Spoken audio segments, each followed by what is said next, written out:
नमस्कार बच्चों।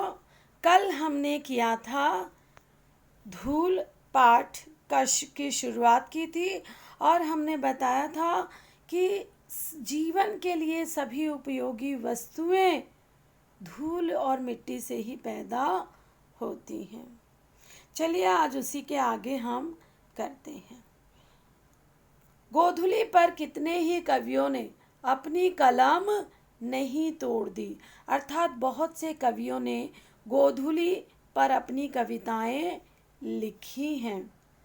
उसी के कुछ हिस्से चलिए अब हम लेते हैं कि गोधूली पर कितने ही कवियों ने कलम नहीं तोड़ दी, अर्थात बहुत से लोगों ने लिखी, लेकिन यह गोधूली गांव की अपनी संपत्ति है जो शहरों के हिस्से नहीं पड़ी है।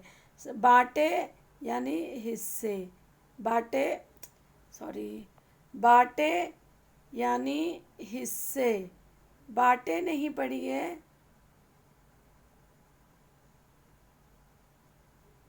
हिस्से नहीं पड़ी है, शहर के पास नहीं है। शहर में तो ट्रैफिक है, गाड़ियों और बस इत्यादि से निकलते हुए धुआं है, प्रदूषण है, लेकिन यहाँ धूल नहीं है, क्योंकि गोधूली ग्वालों के पैरों से जो धूल उड़ती है, उनके गाय बैलों को चराने ले जाते हैं, उनके पैरों से जो धूल निकलती है उसे कहते हैं गोधूली। गोधूली गांव की अपनी संपत्ति है जो शहरों के बाटे नहीं पड़ी। एक प्रसिद्ध पुस्तक विक्रेता ने निमंत्रण पत्र में गोधूली की बेला में आने का आग्रह किया था, लेकिन शहर की धूल धक्कड़ में गोधूली कहाँ है? गोधूली नहीं है। इसलिए लेखक का यह कहना कि गोधूली बेला में आना लोगों को समझ में ही नहीं आता। लेकिन शहर में धूल धक्कड़ के होते हुए भी गोधूली कहाँ है? गोधूली नहीं है। यह कविता की विडंबना थी।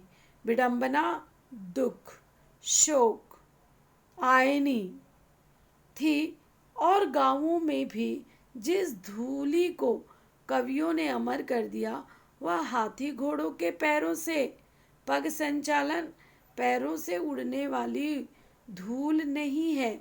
वह तो वरन गोपालों, गो यानी गाय और गोपाल यानी गायों को पालने वालों के पैरों से उड़ने वाली धूली है। इस पैराग्राफ में बच्चों बस यही समझाया गया है कि गांव में धूल होता है, शहर में धूल नहीं होता है। नेक्स्ट पैराग्राफ देखते हैं। नीच को धूरी समान, ये कोई वेद वाक्य नहीं है। इसका मतलब बच्चों, नीच को धूरी समान, जो नीच व्यक्ति है उसे जहाँ धूल के समान समझें। तो लेखक रामविलास शर्मा कहते हैं कि नीच आदमी को धूल के समान बताना ये वेद वाक्य नहीं है, ये वेद वाक्य नहीं है। सती उसे माथे से, योद्धा उसे आँखों से लगाता है, किसे? धूल को। यूलिसिस ने प्रवास से लौटने के बाद, ये बच्चों कहानी है कि एक बार यूलिसिस जब पूरी यात्रा करके अपने देश वापस इथाका जब लौटा था तो उसने अपनी धूल को चूमा था। यूक्रेन से के मुक्त होने पर एक लाल सैनिक ने उसी श्रद्धा से वहाँ की धूल का स्पर्श किया था, छुआ था। श्रद्धा, भक्ति, स्नेह, इनकी चरम व्यंजना के लिए धूल से बढ़कर और कौन साधन है? बच्चों, ये जो धूल होता है ना, ये रुपए पैसे में नहीं मिलता है, फिर भी लोग अगर इस धूल के प्रति इतना प्रेम बताते हैं, जैसे श्री राम वन के जाने के समय अयोध्या की मिट्टी लेकर गए थे और उस मिट्टी की पूजा करते थे।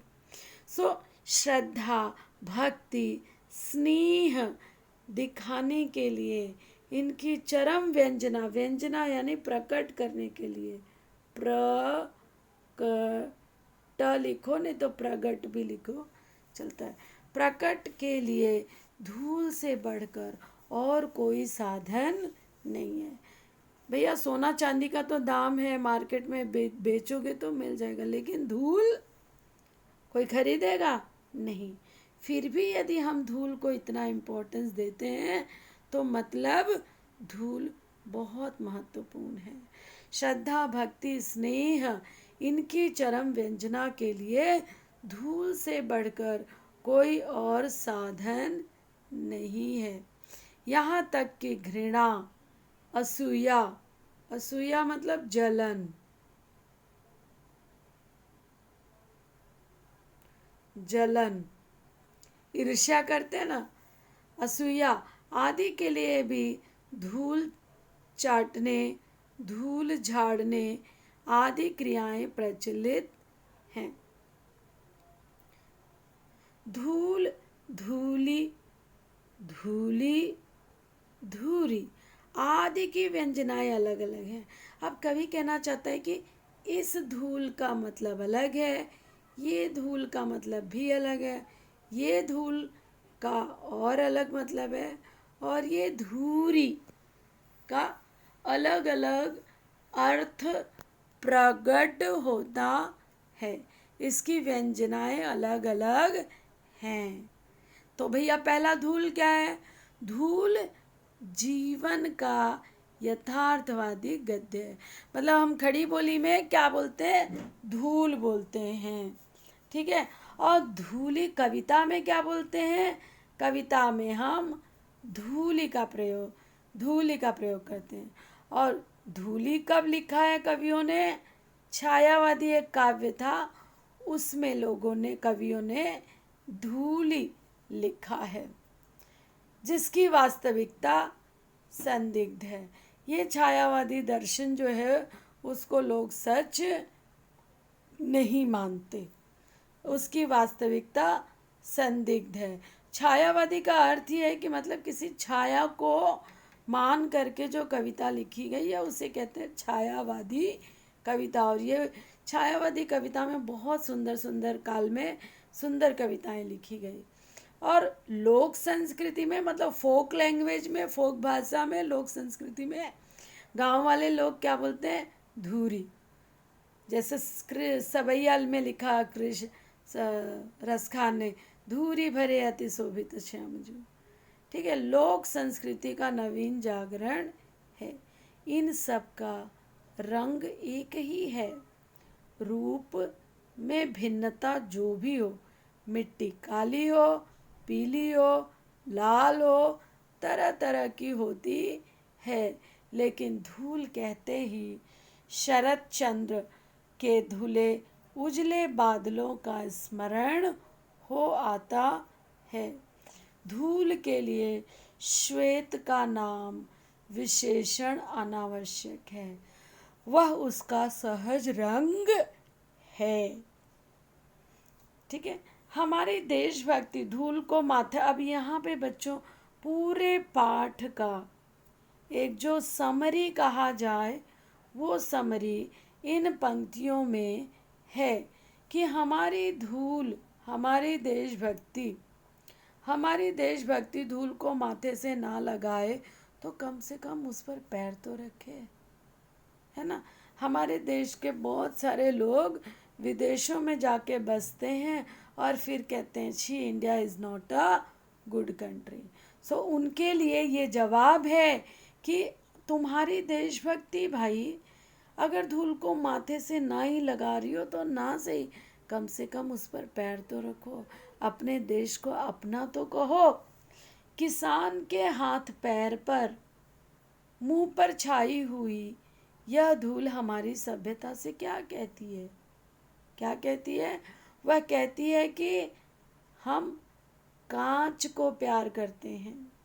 मतलब हमारी आज की जो मॉडर्न सिविलाइज्ड पीपल है, दे लव डायमंड, दे लव कांच के प्यार करती है। लेकिन जो धूल भरे हीरे हैं, धूल भरे हीरे यानी बच्चे, गांव के बच्चे, ठीक है, बच्चे, गांव के लोग, गांव के बच्चे, ठीक है। धूल भरे हीरे में उन लोगों को धूल दिखाई देता है, इसलिए वो गांव के लोगों का अपमान करते हैं, किसानों का अपमान करते हैं, छोटा काम करने वाले लोगों का, मजदूरों का अपमान करते हैं। तो लेकिन फिर ऐसे में होता क्या है, उनके भीतर की जो कांति है, कांति यानी चमक,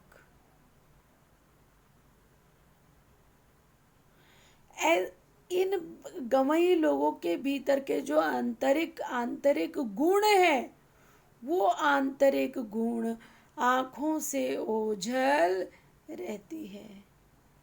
लेकिन कवि कहते हैं कि ये हीरे, ये जो गांव के लोग हैं, ये अमर हैं। एक दिन ये अपनी अमरता का प्रमाण भी देंगे। बच्चों, इसको अगर मैं एक बार एग्जाम्पल से कहूँ, हम लोग बोलते हैं यूपी, बिहार और वो राजस्थान, कहाँ कहाँ के जो लोग हैं तो गंवई लोग हैं। मैंने अक्सर जब अपने स्कूल के ही बच्चों को लेकर के गई हूँ कहाँ, नेहरू साइंस सेंटर, तो हमारे बच्चों ने अक्सर, मतलब वो गांव से बच्चे जब आके एग्जीबिशन लगाते हैं तो उनको छोटी दृष्टि से देखते हैं, क्योंकि भाई वो अंग्रेजी नहीं बोल पाते। लेकिन बच्चों, उस एग्जीबिशन में हमने देखा है, प्रत्यक्ष देखा है कि वो बच्चे एक एक एक्सपेरिमेंट इस तरीके से करते हैं कि नेहरू साइंस सेंटर में वो बच्चे गंवई, हम सोच भी नहीं सकते बच्चों कि उनको इतना ज्ञान कहाँ से आता है। वो इंटरनेट का कितना सदुपयोग करते हैं कि उनका प्रोजेक्ट जो है वो एग्जीबिशन के रूप में नेहरू साइंस सेंटर में रखा गया है। लेकिन हम बस ऊपर से देखते हैं, उनके कपड़े देखते हैं, उनको अंग्रेजी न बोल पाने का ये देखते हैं और उनका अपमान करके चले आते हैं। हम अपने अंदर की कमी को नहीं देखते।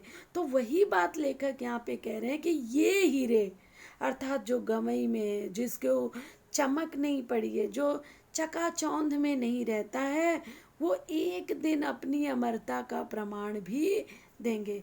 एक एग्जाम्पल और भी मैं दिखा दूं, जैसे कि हमारे राष्ट्रपति थे एपीजे अब्दुल कलाम। पता है कि वो मछुआरे के बेटे थे और बहुत सारे संघर्षों में उनका व्यक्तित्व निखरा, ठीक है। तो भले ही जो है शहर के लोग उनका बचपन में शायद अपमान किए हों, लेकिन उन्होंने अपनी अमरता का प्रमाण दिया अपने ज्ञान से, अपने काम से। तो लेखक कहते हैं कि रामविलास शर्मा कहते हैं, अभी तो उन्होंने अटूट होने का ही प्रमाण दिया है।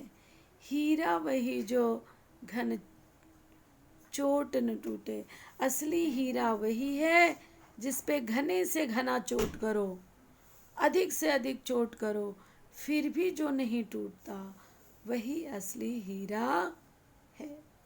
और ये हीरे जब उलट कर चोट भी करेंगे, जब वो आके जवाब देंगे, अपमान अगर हम करें तो अपमान का जवाब में वो भी हमारा अपमान करेंगे, तब कांच मतलब नकली, तब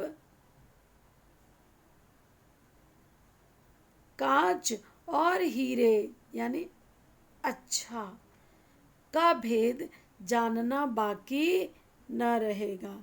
तब हम हीरे से लिपटी हुई धूल को भी माथे से लगाना सीखेंगे।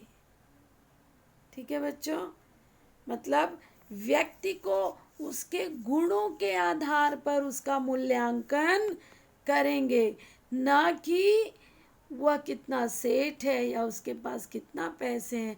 इस आधार पे व्यक्ति का मूल्यांकन नहीं करेंगे।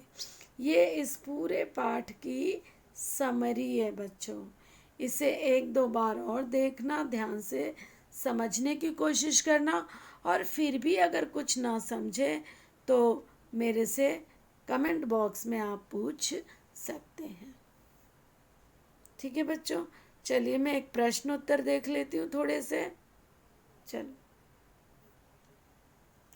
ये रहा हमारा प्रश्न उत्तर वाला पन्ना। आपको शब्दार्थ चाहिए होगा शायद, क्या? तो चलो वही दिखा देती हूँ पहले।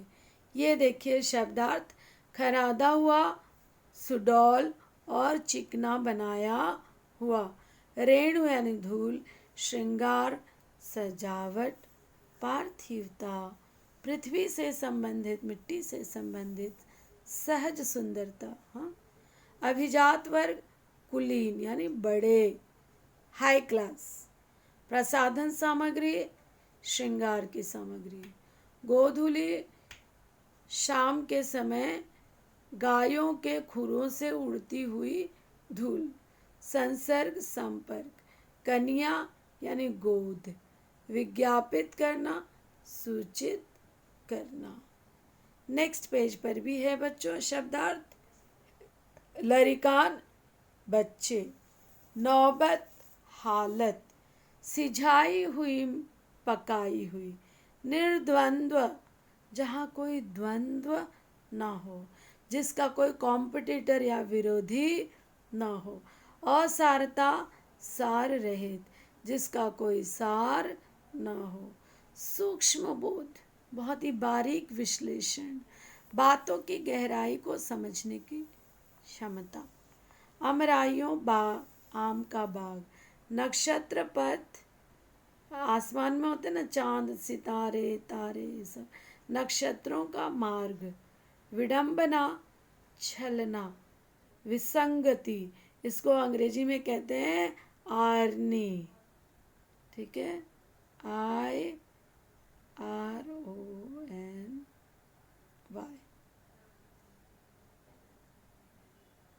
आर्नी। ओके, बाटे हिस्से, नीच को धूरी समान, धूल के समान तुच्छ कौन है, यूलिसिस होमर के महाकाव्य में एक प्रमुख पात्र, कैरेक्टर जो संघर्ष करने वाले व्यक्ति का प्रतीक बन गया, प्रवास परदेश वास, इथाका ग्रीस का एक स्थान, यूक्रेन रसिया के पास में एक शहर का देश का नाम है यूक्रेन, व्यंजना प्रकट करना, शब्द की वह वृत्ति शक्ति जिससे सामान्य अर्थ को छोड़कर किसी विशेष अर्थ का बोध हो, असूया ईर्ष्या जलन, छायावादी दर्शन, प्रकृति और सृष्टि के रहस्यों को अति गूढ़, गूढ़ यानी बहुत ही गुप्त भावों में व्यंजित करना, संदिग्ध जिसमें संदेह हो, कांति चमक। ये मैं कराते कराते भी पाठ जहाँ जहाँ समझाई हूँ आपको बताते गई हूँ, तो जहाँ जहाँ बताते गई हूँ वही सब शब्दार्थ लिखना, ज़्यादा मत लिखना। चलिए प्रश्नोत्तर पे हम आ गए बच्चों। ठीक है, चलिए मौखिक प्रश्न पहला देखिए, हीरे के प्रेमी उसे किस रूप में देखना पसंद करते हैं?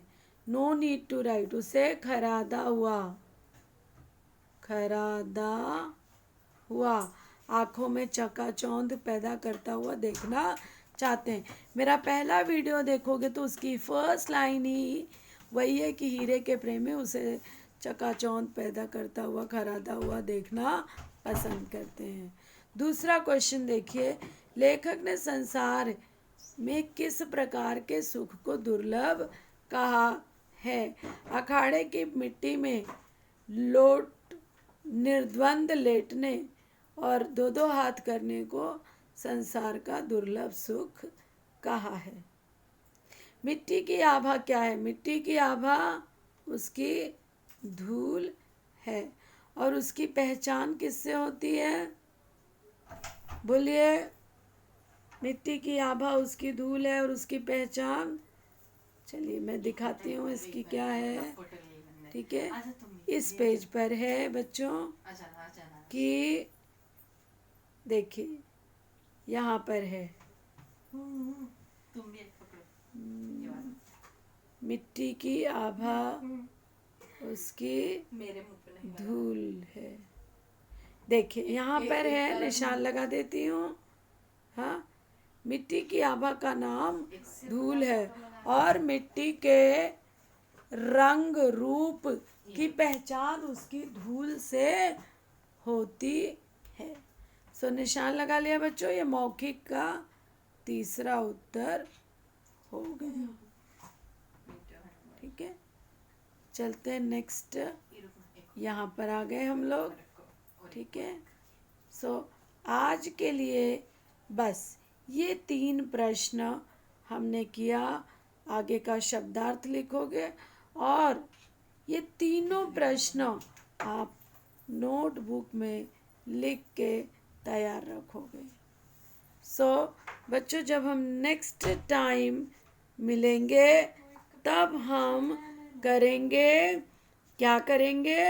हम करेंगे क्या? ये लिखित प्रश्नोत्तर हम तब करेंगे। लिखित 25 से 30 शब्दों में, 50 से 60 शब्दों में आशय स्पष्टीकरण हम तब करेंगे। और बाय बाय बच्चों, कल मिलेंगे।